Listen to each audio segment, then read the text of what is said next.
mostly bad experiences. So it's been pretty challenging. Okay, so we talked about cell phones, we talked about Wi-Fi routers, we talked about computers, we talked about how to sort of fix some of these things for people.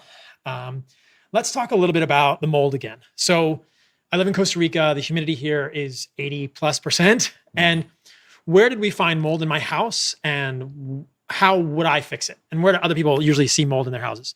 So mold needs three things to grow. It needs a food source, which is going to be any organic material. So that could be wood, paper, leaves, dead skin cells, insect parts, anything that it could eat. And then it needs moisture or water. So it needs higher humidity, usually typically above 80% humidity, or an actual leak or a flooding type of event. And then we need mold spores. And so since we have mold spores pretty much all over in our environment, we can either take away the moisture or we can take away the food source. Now, since you live in a really high humidity area, we really have to focus on taking away the food source. So what does that mean? That means we don't build our homes with drywall, with paper, with wood, and we clean very good. So even though it could be maybe concrete or tile surface, it could have what's called biofilm over it.